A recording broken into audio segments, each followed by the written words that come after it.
Hello everybody and welcome back to Military Aviation History. I'm your host Chris, and today I thought I'd answer some of your questions that you posted under the Inside the Cockpit Messerschmitt Me262 Part 1 and Part 2 episodes. Now, if you haven't noticed, I also uploaded a supercut version combining Part 1 and Part 2 a couple of days ago onto the channel because, well, on the one hand side, a lot of you guys have asked for it, whether that would be a possibility of combining those two. Good idea actually. So after releasing Me262 maybe 3 or 4 months ago now, I thought, let's push out that supercut now. And the second reason is Corona. Hope, of course, all of you guys are staying safe and not going out too much, only doing the essential bits. But Corona has also essentially been the reason why I had to postpone around four trips to museums, which essentially stops me from filming about 20 episodes between those museums of Inside the Cockpit at the moment. So I have to be a little bit careful of how fast I roll these episodes out. We should still have enough to last us for this crisis, but just in case, I did feel that this might be a good time to now push out that supercut version that you guys have been asking for it. Hope all of you guys are safe, healthy, and staying away from that nasty stuff that is going around. I'm fine, more or less. Funnily enough, I didn't have to go to the doctor for such a long time, for years and years and years. Just in the time when Corona comes around and everybody's restricted to home, I managed to acquire myself a slight ear infection, but it's fine. There's no pain or anything. I'm taking my meds. It's fine. But yeah, it's just Murphy's Law, I guess. Anyway, going into the questions. So what we're going to do also in the future is that whenever there's a good number of questions on these Inside the Cockpit episodes, that I'll be starting to answer them via videos like this. We'll see how it, how you guys respond to that, and if you guys enjoy it, of course, watch these videos as well if you want your questions answered. What I'm also going to be doing is those people that actively support the channel via channel memberships or Patreon will have priority on the questions, and then the regular questions will get asked as well. So let's get started here. Ole wants to know, and he's actually a channel member, so thank you very much for your support, Ole. Does anyone know whether it was the limited access of one specific of the strategic metals, nickel, cobalt, or molybdenum, I hope I pronounced that right, that forced the change from the Jumo 04A to 04B, or was it just to save these metals in general for making machine tools? So generally speaking, in production of engines, saving precious metal is not something that started with, in 1944 when the Germans went from the piston to the jet engine. This is something that happened throughout the war. So for example, in German engine production in 1940, they used about 130 tons of nickel per month. 2 years later down the line, in 1942, they were down to 50 tons a month of nickel produced for their engine, even though they produced more engines and relatively similar engines as well. So saving precious metals is something that you actually try to do throughout the development of an engine, and also making the engine so that it improves with the different versions that come out with the engine, and trying to find ways of essentially saving on those materials. Specifically, of an answer to your question might actually be in this book. It's by Hermione Giffard, Making Jet Engines in World War II. And this extract here in particular might be of interest. The first production versions, the 004BO, was about 100 kilograms lighter than the pre-production version 004A and used less nickel and chrome. Later production versions had even less. This progression was, however, planned from the start rather than being a response to an acute change in the supply situation of strategic metals. The commonly noted reduction in strategic metals, while significant, was a consequence of the fact that Jumo chose to develop its engine quickly. Second question here comes from James, who's been apparently subscribed for over a year, so thanks very much, James, for sticking around. It turns out it didn't actually down the Mosquito PR. It did cripple it and it was destroyed, but they landed, survived, and saved the reconnaissance photos. If it's the same one you're talking about. So yes, in the episode, in the first part, I mentioned that on the 26th of July, I think 1944, an Me262 shoots down a Mosquito doing photo reconnaissance around Munich. Now that engagement did happen, but I did get that part wrong where I said shot down. What actually happens is during the dogfight, the Mosquito gets damaged, and apparently, as for the German side, the pilot essentially sees it tumbling down, and the British side apparently also says that essentially the Mosquito became unresponsive for a time, and they certainly couldn't make it back to the UK, so they had to land in Italy, in the Allied part of Italy. The significance of this engagement is just not that it shot it down, or whether it not shot it down, however. That's a completely different story. So nowadays we often focus too much, I think, on raw numbers and kill numbers and so on. The significance of that event sticks with the fact that the Germans believe they shot down a Mosquito, and that the pilot claims that kill, and he probably was also awarded it. And this convinces the Germans that finally they have a weapon with which they could potentially counter the Mosquito with, because their conventional fighters couldn't do this. That's the significance of that event. You're absolutely right in pointing out that that Mosquito was not shot down. In the traditional sense, it was damaged and had to land at a different airbase than it was meant to return to, and the photos were saved, and the crew could also then essentially explain what happened and give the Allies a first glimpse of what might be down, what might be greeting them now in the skies above Germany. But on the German side, there is that significance because they now believe that they have a weapon which they could counter the Mozzie, because they believe they shot down one. And even if they didn't shot down one, they managed to get one into a dogfight and essentially combat it. So there's that. Another one from Ole, actually. Would it really be a good idea to have so many cables in the same yellow color? So in part 2 of the video, or in the supercut, if you watch the supercut, you will see that in the inside, a lot of the cables that run for the electrical system are all the same color, and there isn't any color coding. Now, I'm not 100% sure when color coding actually occurred, historically speaking, but I did ask the museum to tell me whether they believe that the cables are original or not, and they have told me that as far as they know, the cables are original. And you got to remember that at that point in time, when the Me-262 was being produced, color coding was the least of the issues that the Luftwaffe had. And next question then comes from Mohabbat. I think the Luftwaffe concept of fighter bomber was right.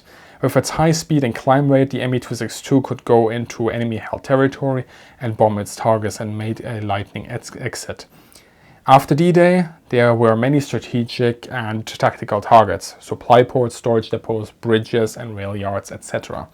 From the beginning, it would have been designed as a multi-role aircraft, and the development program was implemented in steps. Generally speaking, there is nothing that speaks against a jet having fighter bomber capability, even during World War II.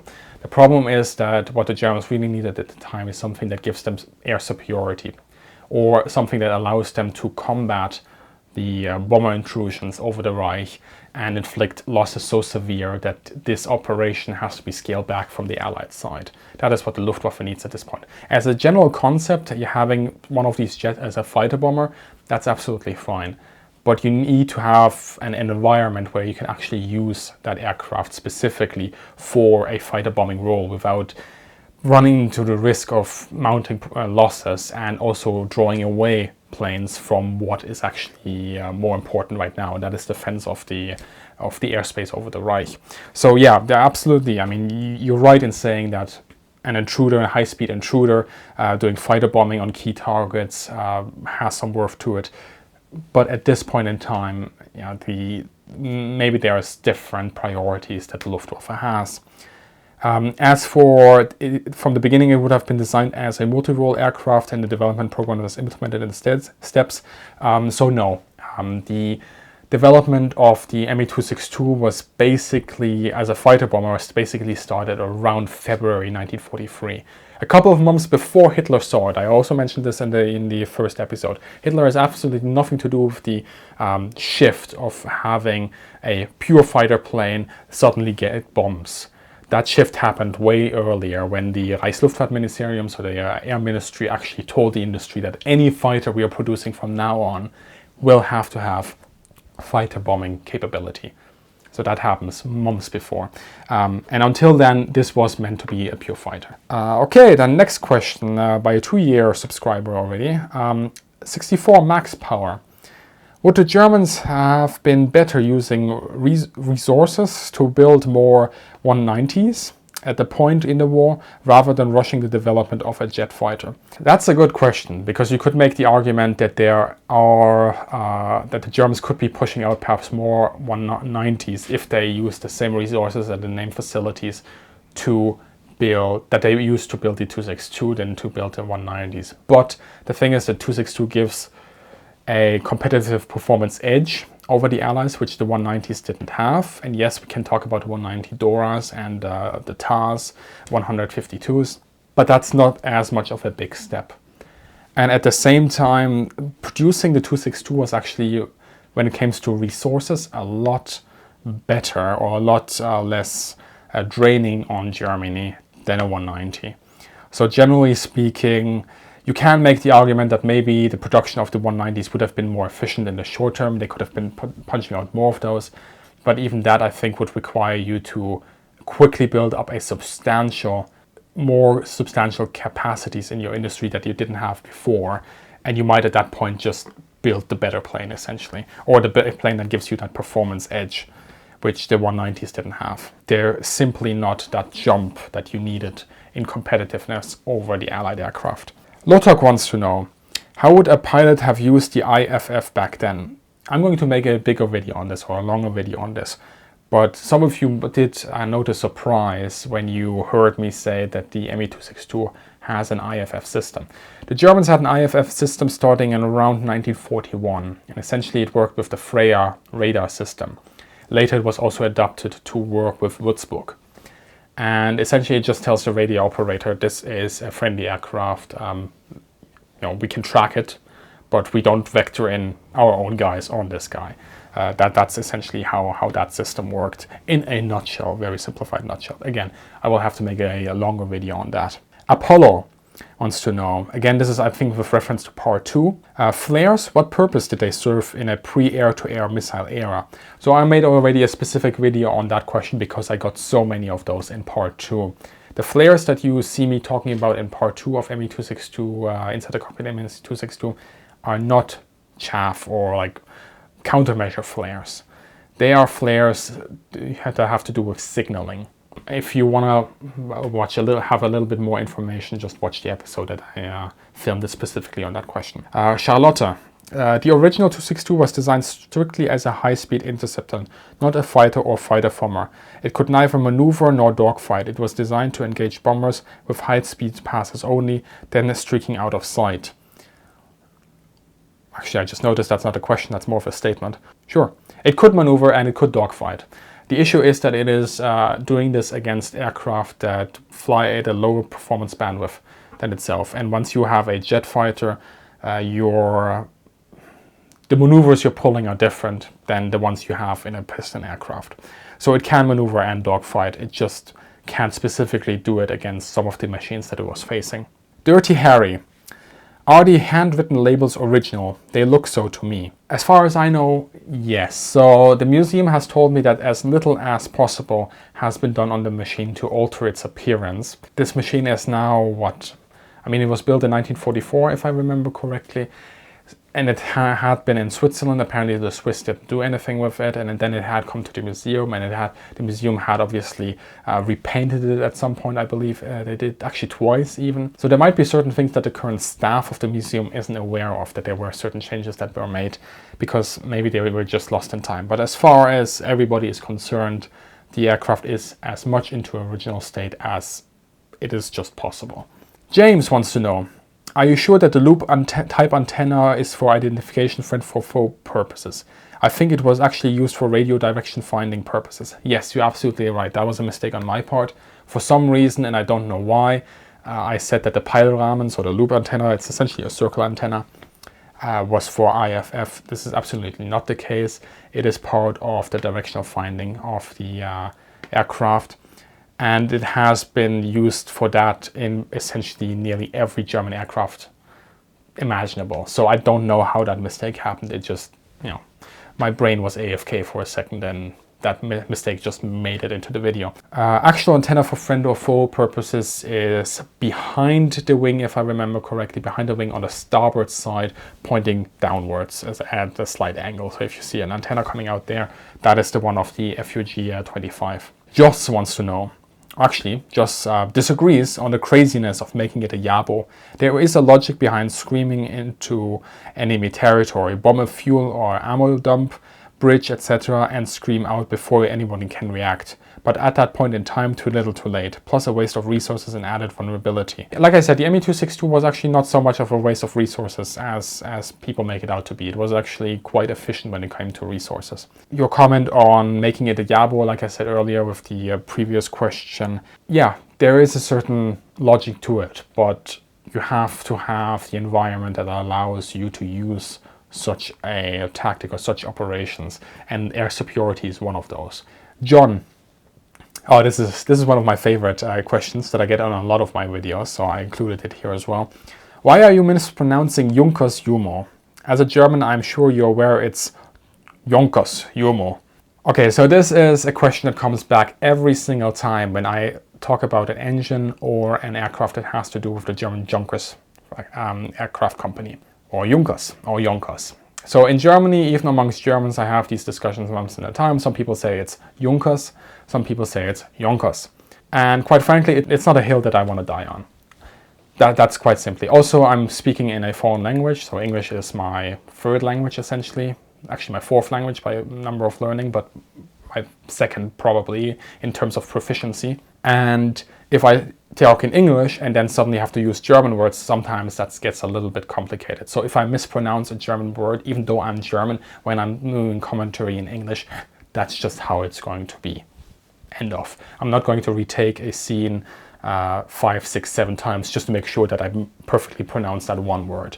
It simply doesn't make any sense from a production standpoint. I know that on YouTube especially, people sometimes get angry if certain words are mispronounced or certain languages are not respected, but quite frankly there's like 200 countries out there, there's like 1,000 languages that are officially recognized, maybe even more.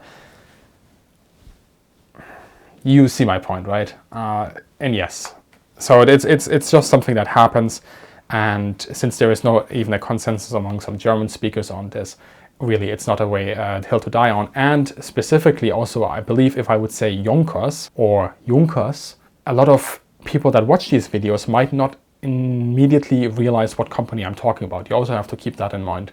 My videos are in English, and when I say Junkers, everybody in the English-speaking world immediately knows this is it. This is, Junkers or Junkers. Happy Gecko. Just like in every other technical industrial sector, Germany led the world in aviation prior to and during World War II by a country mile. It didn't. Specifically with aviation, Germany had no significant development, and yes, they had sent designers and companies abroad to develop some aircraft and some help develop some engines. But really the own homegrown design and the homegrown development only started between 1933 and 1935. And then what is significant about the German development during that time is that it essentially only takes them, let's say 3 to 5 years to catch up with some of the highest performing aircraft or highest performing designs and highest performing engines that are out there. And while they push out some very competitive machines, this idea that they were leading the world by a country mile is correct in certain aspects, but also incorrect in other aspects. So when it comes to engines themselves, this is a big discussion. We can probably make a video about it at some point. Otherwise, Greg has a couple of videos that actually show you the difference between German engines and British engines at the time in quite some detail. And that makes you realize essentially that, hey, Germany had some good stuff and they worked their magic, their engineering magic, but it wasn't like we were leading in everything. It really wasn't. Like I said, very competitive machines.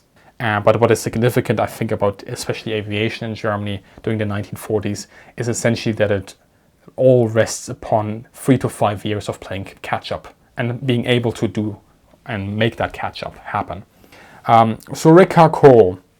Is that a Heinkel 111 near the Me262? So in the museum, yes, there is a Spanish Casa Heinkel 111. although Spanish production, of course, sitting behind the ME262 and the BF109. I'm very happy to say that we managed to also film an Inside the Cockpit episode on the Heinkel 111, which will come out sometime in the future. Make sure you subscribe to the channel and also hit that bell button to get a notification when it comes out. The wampum. Since when is the ME262 in Schleißheim? Wasn't it always at the Central Museum? The ME262 will be in Schleißheim, I believe, at least until 1921, maybe 1922. And then the new exhibition will open, and I think it is being moved back to the museum since at that point. Official VKVDM. Why are you making videos in English? Why not use your own language and find your own audience? I believe I have found my own audience. Thank you very much. There are 1,000,001 reasons why I do videos in English. First of all, it makes more sense because there's a bigger audience. That's just how it is. And for all the other reasons, I am going to link a video in the description below made by Military History Visualized. And he explains that perfectly why he himself, even though he is Austrian, doesn't make videos in German or what passes as German down in Austria. Will. So this made me smile. Dude, you're too good for YouTube. You should be on TV documentaries. Quite frankly, I will never be on TV documentaries in the way that I can do videos on YouTube. And the reason for that is traditional media will not make content like you are seeing here. It will not make Inside the Cockpit. It is absolutely impossible to convince anybody in traditional media that it is a good idea to make content like that. It is way too detailed. It is way too long for the average audience. And it's not going to survive in a traditional media environment. And I don't have a lot of experience with traditional media, but I have some experience with them. And I can tell you when it comes to historical stuff, yeah, it gets very, very complicated, and it's just completely hands-off. Easiest material that you can make will be made, and that's essentially it. This only exists, this sort of content, even though we often bash on YouTube, and YouTube has its flaws. YouTube has allowed content creators like me or people like me to make content that otherwise would never reach an audience because nobody would make it, because quite honestly, financially speaking, it's not a cash cow. Yeah, with a full-on production team where you have an editor, where you have a videographer, where you have somebody doing the audio, where you have a presenter and so on, this would never be made because you would be in the red so very quickly. This can only survive because YouTube exists as a platform, or there is a YouTube-like experience, a platform that exists at the moment, which is YouTube rather, and because of people like you that support this sort of content via Patreon or channel memberships. Without that sort of support, this wouldn't happen. End of. So, thanks very much for what I presume is a compliment, but just realize that. So yeah, thanks very much for what I presume was an intended compliment. I do appreciate it. Warhead Beast, and this is going to be the last question. Can you maybe do an Inside the Cockpit for the Hawker Hunter or the British Electric Lightning? Hawker Hunter, already done. It is currently in editing, and yes, I have to edit all those videos as well. That takes us back to the previous question. So I am shooting the videos, I am editing the videos, I am publishing the videos. I'm a one-man army, which is why I'm so thankful for all the support you guys give me. And Hawker Hunter is filmed, it is done. We just have to push it out. That's going to still take some time. Make sure you are subscribed and hit that bell button in order to get a notification when Inside the Cockpit comes out. British Electric Lighting, I'm absolutely hoping to get access to, but again, it depends on having museums that allow that access, and also museums that can allow me to get inside the cockpit, which is another entirely different story to having them give me access to the general machine. So hopefully, yes, in the future, that is absolutely a craft that I want to do at some point, but we'll just have to wait and see until this Corona business is over. All right. So yeah, that brings us to a close, guys. If you ever have any questions on Inside the Cockpit, on the episodes that we film, just post them in the episode. And that's after some time, I'm just going to collect some questions and I'm going to put it back together. Depends how these episodes sort of perform on the channel as well. I have to watch out for that a little bit as well. I want to make content that actually gets watched and gets you guys interested. So yeah, we'll see how it goes. But anyway, stay safe, stay healthy, and all the best. Have a great day, good hunting, and see you in the sky.